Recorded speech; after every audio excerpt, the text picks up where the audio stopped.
Capítulo 11. Onde encontrar a verdade. Enquanto Cristo ensinava o povo, instruía ao mesmo tempo os discípulos para a sua obra futura. Em todos os seus ensinos havia lições para eles. Depois de dar a parábola da rede, perguntou-lhes: Entendeste todas estas coisas? Disseram-lhe: Sim, Senhor.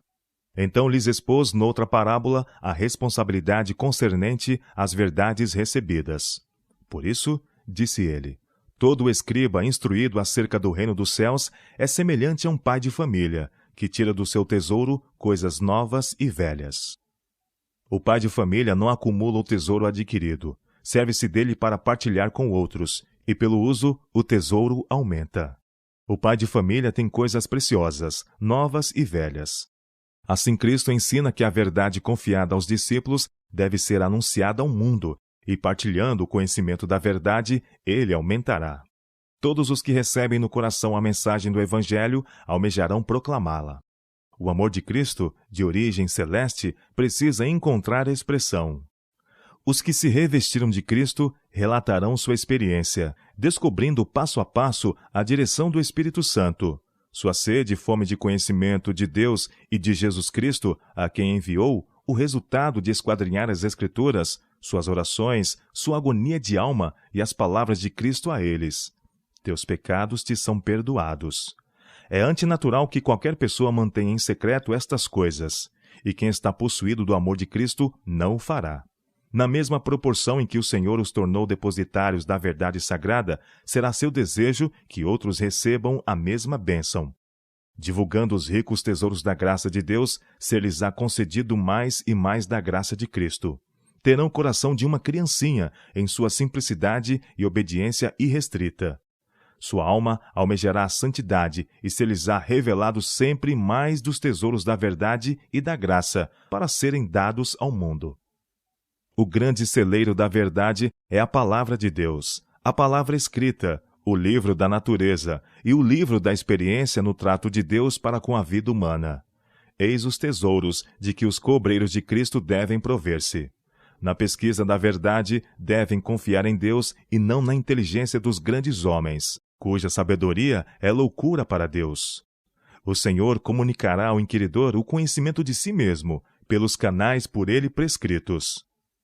Se o seguidor de Cristo crer em sua palavra e praticá-la, não haverá ciência no mundo natural que não possa compreender nem apreciar. Nada há que não lhe forneça meio de partilhar a verdade com outros. A história natural é um tesouro de conhecimento em que todo estudante na escola de Cristo pode auferir. Contemplando o encanto da natureza, estudando suas lições no cultivo do solo, no crescimento das árvores e em todas as maravilhas da terra, mar e céu, advir-nos-á percepção nova da verdade. Os mistérios ligados ao proceder de Deus para com os homens, as profundezas de sua sabedoria e penetração, vistos na vida humana, verificar-se-á serem um depósito repleto de tesouros. Mas na palavra escrita é que está revelado com maior clareza o conhecimento de Deus ao homem caído. Ela é o celeiro das inexauríveis riquezas de Cristo.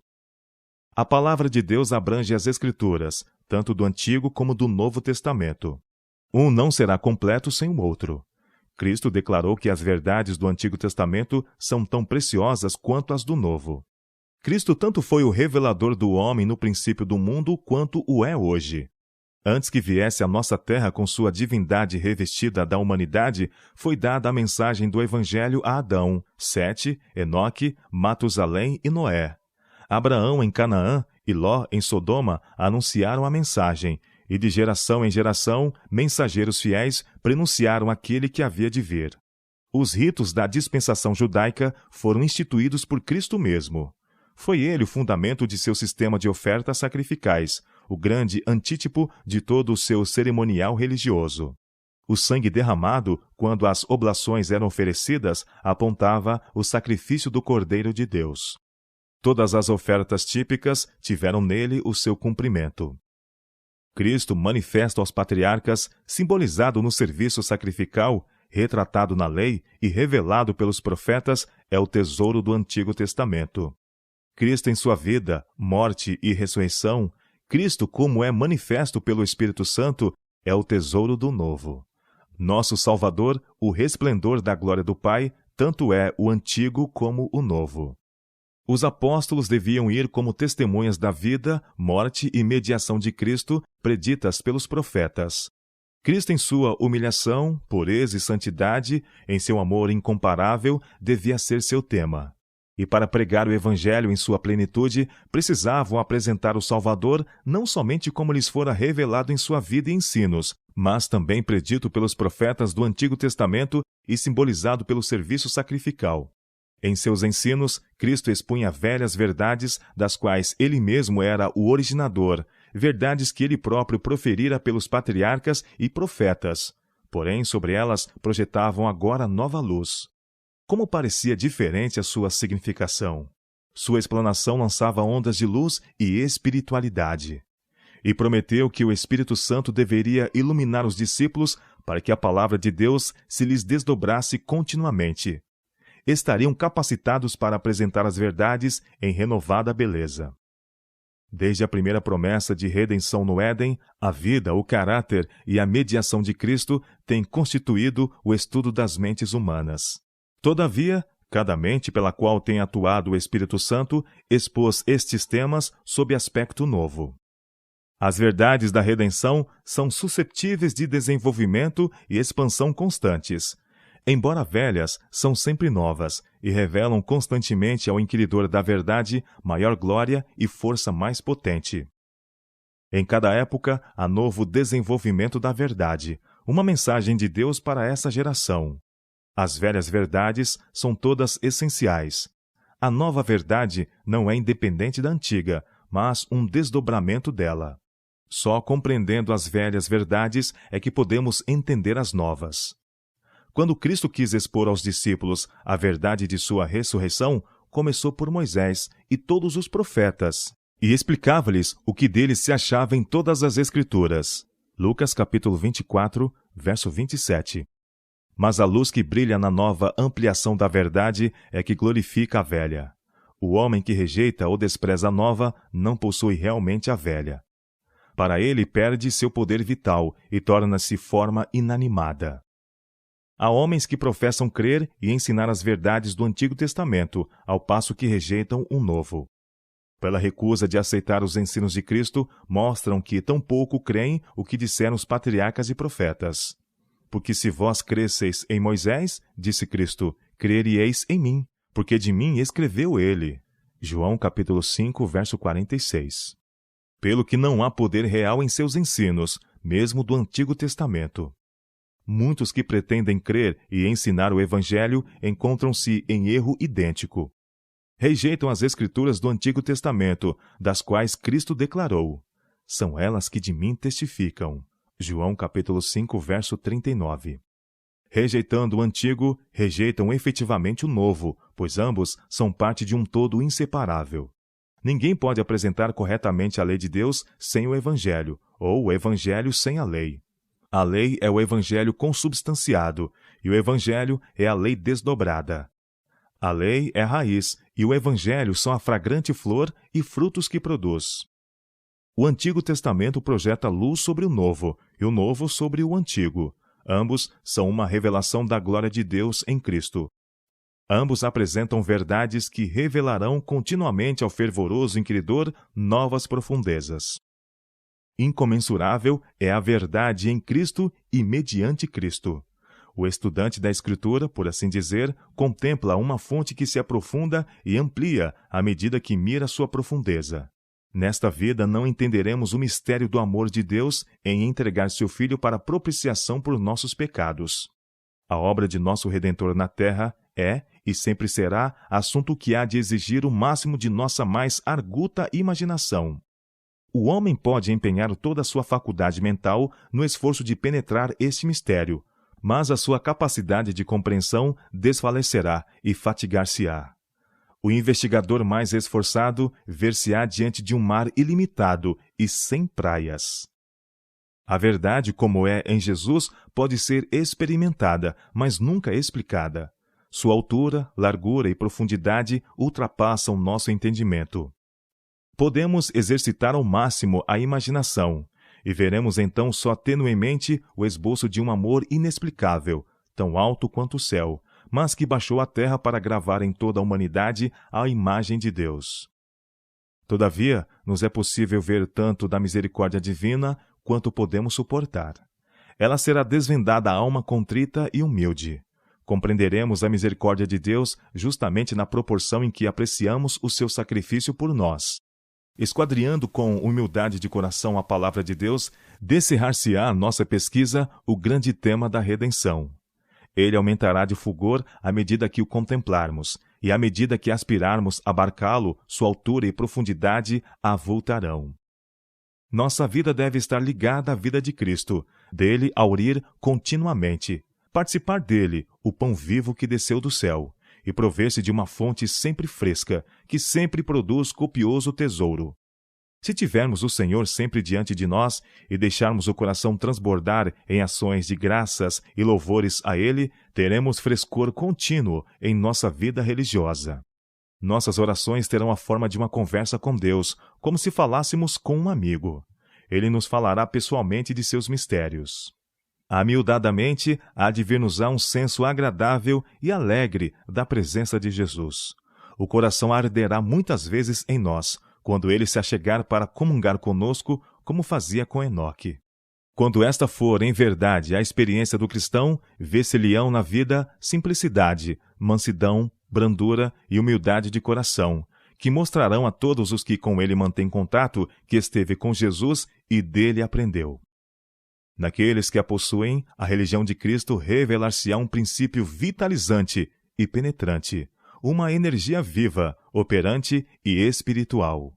Manifestar-se-ão a força, o frescor e a alegria da juventude perpétua. O coração que recebe a palavra de Deus não é como um açude que se evapora, nem como uma cisterna rota que perde o seu tesouro. É como a torrente da montanha, alimentada por fontes inesgotáveis, cuja água fresca e borbulhante salta de rochedo em rochedo, refrescando os cansados, os sedentos e os duramente oprimidos. Esta experiência dá a todo instrutor da verdade justamente as qualificações que o tornarão representante de Cristo. O espírito dos ensinos de Cristo lhe dará vigor e precisão às palavras e orações. Seu testemunho de Cristo não será acanhado nem inânime. O ministro não pregará sempre e sempre os mesmos discursos de praxe. Abrir-se-lhe-á a mente para a iluminação constante do Espírito Santo. Cristo disse: Quem come a minha carne e bebe meu sangue tem a vida eterna. Assim como o Pai que vive me enviou, e eu vivo pelo Pai, assim, quem de mim se alimenta também viverá por mim. O Espírito é o que vivifica. As palavras que eu vos disse são Espírito e vida. João capítulo 6, versos 54 a 63. Se comermos a carne de Cristo e bebermos o seu sangue, o elemento da vida eterna será encontrado no ministério. Não haverá um fundo de ideias arcaicas e repisadas. Cessará o sermão monótono e fastidioso. As velhas verdades serão apresentadas, mas serão vistas sob novo prisma. Haverá percepção nova da verdade, clareza e poder que serão discernidos por todos. Os que têm o privilégio de estar sob um ministério tal, se sensíveis à influência do Espírito Santo, sentirão o poder tonificante de uma vida nova. O fogo do amor de Deus será aceso neles. Suas faculdades perceptivas serão avivadas para discernir a beleza e majestade da verdade. O fiel pai de família representa o que deve ser todo instrutor das crianças e dos adolescentes. Se fizer da palavra de Deus seu tesouro, então dela extrairá instantemente novas verdades. Quando o professor confiar em Deus em oração, o Espírito de Cristo sobre ele repousará, e por intermédio dele e pelo Espírito Santo, Deus impressionará outras mentes. O Espírito enche a mente e o coração de doce esperança, ânimo e imagens bíblicas, e tudo isso será transmitido à juventude sob sua instrução. A fonte da paz e alegria celestiais, abertas na alma do professor pelas palavras da inspiração, tornar-se-ão volumosa torrente de influência para abençoar todos quantos com ele se relacionam. A Bíblia não será um livro enfadonho para o seu estudante. Sob a direção de um mestre sábio, a palavra se lhe tornará mais e mais aprazível. Será como o pão da vida e jamais envelhecerá. Seu frescor e beleza atrairão e encantarão crianças e jovens. É como o sol que brilha sobre a terra e comunica perpetuamente luz e calor, e contudo jamais se esgota. O Espírito de Deus, santo e educador, está em sua palavra. Uma luz nova e preciosa irradia de cada página. A verdade é revelada, palavras e frases se tornam claras e apropriadas para a ocasião, como a voz de Deus falando à alma. O Espírito Santo aprecia dirigir-se à juventude para desvendar-lhe os tesouros e belezas da palavra de Deus. As promessas pronunciadas pelo grande mestre cativarão sentidos e animarão a alma com poder espiritual que é divino. Florescerá na mente fértil uma familiaridade com as coisas divinas, que será como baluarte contra a tentação. As palavras da verdade crescerão de importância e assumirão largueza e plenitude de significado com que jamais sonhamos. A beleza e a opulência da palavra têm influência transformadora sobre a mente e o caráter. A luz do amor celeste incidirá sobre a alma, qual inspiração. A apreciação da Bíblia aumenta com o estudo. Para onde quer que se volte o aluno, achará manifestos a infinita sabedoria e o amor de Deus. O significado da dispensação judaica não é ainda plenamente compreendido. Profundas e vastas verdades são prefiguradas em seus ritos e símbolos. O Evangelho é a chave que desvenda seus mistérios. Pelo conhecimento do plano de salvação, suas verdades abrir-se-nos-ão ao entendimento. Muito mais do que o fazemos, temos o privilégio de compreender estes maravilhosos temas. Devemos entender as profundas coisas de Deus. Anjos desejam atentar para as verdades reveladas a quem sonda a palavra de Deus com coração contrito e suplica por maior comprimento e largura e profundidade e altura da sabedoria que só Ele pode conceder. À medida que nos aproximamos do final da história deste mundo, as profecias referentes aos últimos dias exigem nosso estudo especial. O último dos escritos do Novo Testamento está cheio de verdades cuja compreensão nos é necessária. Satanás cegou as mentes, de modo que se satisfazem com qualquer desculpa para não estudarem o Apocalipse. Cristo, porém, por intermédio de seu servo João, declarou o que acontecerá nos últimos dias, e diz: Bem-aventurado aquele que lê, e os que ouvem as palavras desta profecia, e guardam as coisas que nela estão escritas. Apocalipse capítulo 1, verso 3. A vida eterna é esta, disse Cristo, que te conheçam a ti só, por único Deus verdadeiro, e a Jesus Cristo, a quem enviaste. João capítulo 17, verso 3. Por que não reconhecemos o valor deste conhecimento? Por que não nos ardem no coração estas gloriosas verdades? Por que não nos tremem nos lábios e não nos penetram todo o ser? Dando-nos sua palavra, Deus nos colocou na posse de toda a verdade essencial para a nossa salvação. Milhares extraíram água desta fonte de vida, e todavia a provisão não diminui. Milhares puseram o Senhor diante de si e, contemplando-o, foram transformados à sua própria semelhança. O Espírito arde dentro deles ao falarem de seu caráter, quando contam o que Cristo é para eles e o que são para Cristo. Mas esses inquiridores não esgotaram estes grandes e santos temas. Milhares podem empenhar-se na obra de esquadrinhar os mistérios da salvação. Meditando sobre a vida de Cristo e o caráter de sua missão, em cada tentativa de descobrir a verdade, raios de luz refugirão mais distintamente. Cada nova investigação revelará algum ponto de interesse mais profundo do que já fora desdobrado. O assunto é inexaurível. O estudo da encarnação de Cristo, seu sacrifício propiciatório e sua mediação hão de, enquanto o tempo durar, ocupar o espírito do estudante diligente e, contemplando o céu com seus inumeráveis anos, exclamará: Grande é o mistério da piedade. Na eternidade estudaremos aquilo que nos teria aberto o entendimento se houvéssemos recebido a iluminação que nos era possível obter aqui. Através dos séculos infinitos, o tema da redenção ocupará o coração, mente e língua dos remidos. Eles compreenderão as verdades que Cristo almejava abrir a seus discípulos, e para cuja assimilação, porém, não tinham suficiente fé. Sempre e sempre nos serão reveladas novas visões da perfeição e glória de Cristo. Através dos séculos eternos, o fiel pai de família tirará de seus tesouros coisas novas e velhas.